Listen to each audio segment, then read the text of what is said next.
Now, this Saturday, we've got the historic all-female card on Sky Sports, following on from Natasha Jonas winning on Saturday, and then preceding the two female fights, Raven Chapman and obviously Amanda Serrano on the Warren show as well. I think Rankin Harper is going to be on the Leigh Wood show as well. So there's loads of women's boxing going on this month, particularly. How excited are you, particularly about the all-female show headlined by Shields and Marshall? Do you know what it is, Danny? I'm not just excited, because it's just a female card. Because me personally, I don't believe it needed to be just an all-female card. I think you could have headlined Savannah and Clarissa, done the co-main event as Mayer and Baumgartner, but you could have filled it with men on the underneath. They're two worthy headline and co-mains. You know what I mean? They're really great fights. So that's just my opinion. I think it's fantastic for women's boxing, the fact that it's an all women. But I think personally it would have made more of a statement to headline Savannah and Clarissa and have men on the undercard. I think that makes more of a statement to show that it's not just a great female fight. It's a great fucking fight. You know what I mean? Because it really is. It's a special fight. Best fight in women's boxing, really, in my opinion. I was very looking forward to the Katie Taylor Serrano fight for sure. But this is the most I've ever looked forward to a female fight, as whatever you want to call it. But I'm so excited for Savannah because I believe she's going to stop her. Are you going to be there, or are you watching on TV? I think so, Danny. Yeah, I think so. My aim is to try and be there because I played a small part in her story. I mean, getting Savannah with Peter Fury. Listen, it's my claim to fame now. That is, she's amazing. If Savannah, she wins, yeah. No, even now, like I'm so glad I was able to kind of. One sec. Sorry, phone was ringing. But yeah, I'm so glad I was able to play a tiny part of it because I think Savannah's developed so much under Peter Fury, and I think Peter was perfect for her mindset. Because when I first met Savannah, she came across, and I hope she won't mind me saying this, but like not just kind of lacked a little bit of self-belief.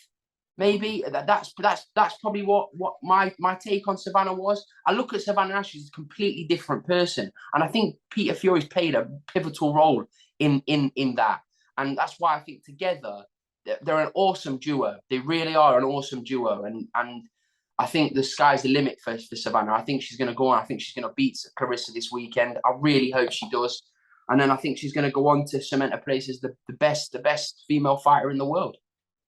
I mentioned the Leigh Wood headline show just now. That was announced last week.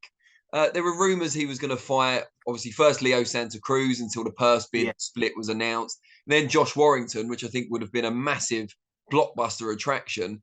He's fighting Mauricio Lara instead, who's obviously beaten Warrington. So I understand the attraction of the fight on paper.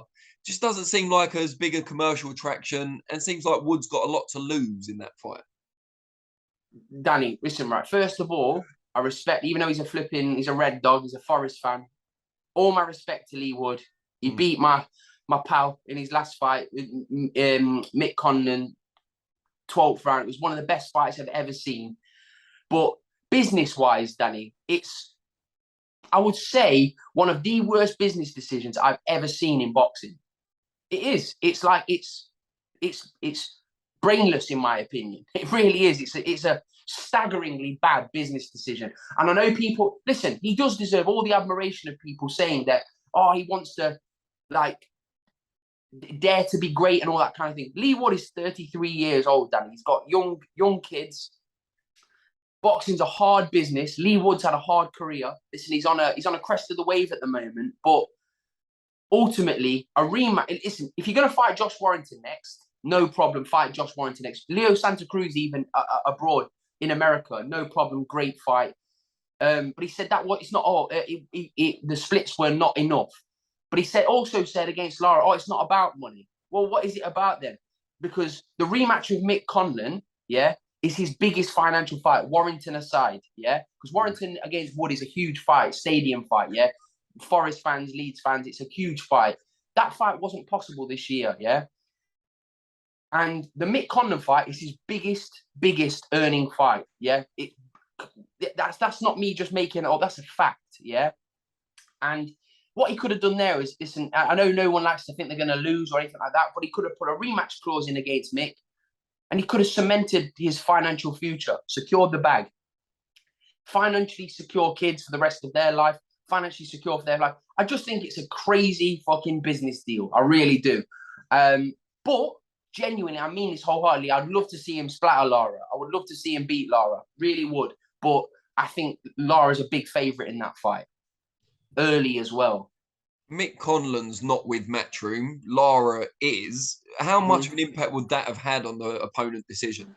Not really, I don't think. I still think Eddie Hearn would have put Mick Conlan down as an option because Eddie likes money. You know what I mean? Eddie's a great business. Eddie's a great businessman. Yeah, don't we all? But Eddie's a great businessman, Danny. So he would have gone through the best financial options for Leigh Wood, and Mick Conlan's that. So I just think listen, if he's doing all the job himself, he's advised himself terribly, and whoever's advised him well, I don't know who's advised him to do that, but it's a crazy move in my opinion. And you make Lara a significant favourite going in? Not a significant favourite, but I make him a favourite because Leigh Wood can punch, but Lara has got dynamite in his hands. Do you know what I mean? Lara's reckless. He's strong. I make him a favourite in that fight early as well. But listen, all the best to Leigh Wood, and I hope he wins. I kind of feel for Maxie Hughes on that show as well. He's on a great run of form. He's kind of unfashionable guy who's really turned his career around. And now he's got Kid Galahad. I know he's hoping for a Devin Haney fight. If he beats Galahad, he's beaten a former featherweight, people are going to say. If he loses to Galahad, he's got to start all over again almost. It just seems again, it's another one of them fights that he's talking about Ryan Garcia, and then now he's talking about Kid Galahad, Barry. I mean, it's for me, this is what I mean. Like, no disrespect to Kid Galahad, he's a great fighter, but it's like fair play to Maxie Hughes because I can't think of too many people that want to give a mandatory defense to someone as kind of tricky as Kid Galahad. So fair play to him, but I'm a big Maxie Hughes fan, and I hope he does well because he deserves. He's worked really hard. He was at a real low point, was he? He was going to pack up boxing, wasn't he? And then he's kind of rejuvenated his career with a string of brilliant wins. So fair play to Maxie and good luck to him. Looking a bit further forward before I let you go, we've discussed Benn and Eubank a number of times. I think you actually stated it was going to be confirmed about a week before it actually was, which was pretty cool. We found out last week or maybe the week before that Chris Eubank Sr. will be the main man in his son's corner once again for a huge fight. Roy Jones Jr. back home in America at the other end of the phone, we're told, but it's not the same, is it? And Eubank had been changing his style quite a lot under Jones. What impact does this have on the fight?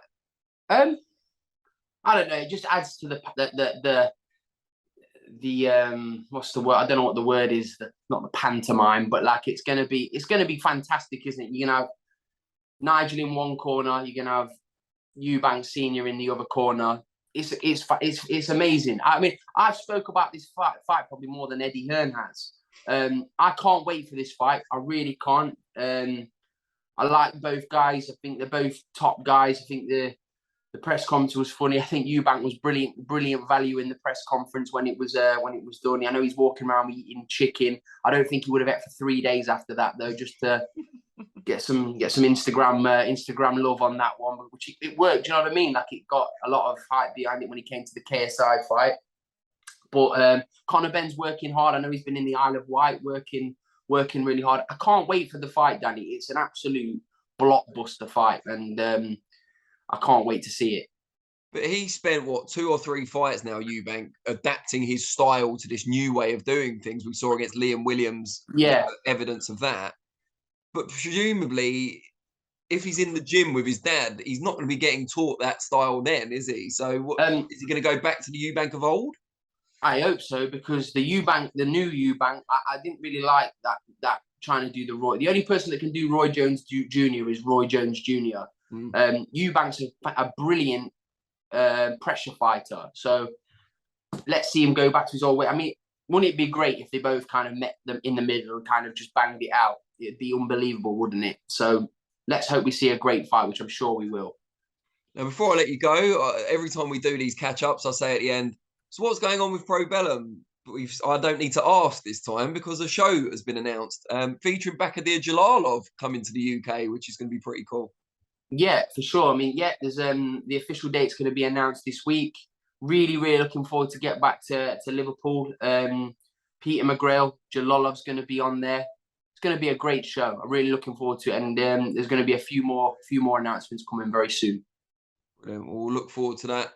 Sam, always a pleasure. Still really bitter that you got front row at WWE, but I'll try and get over it in time.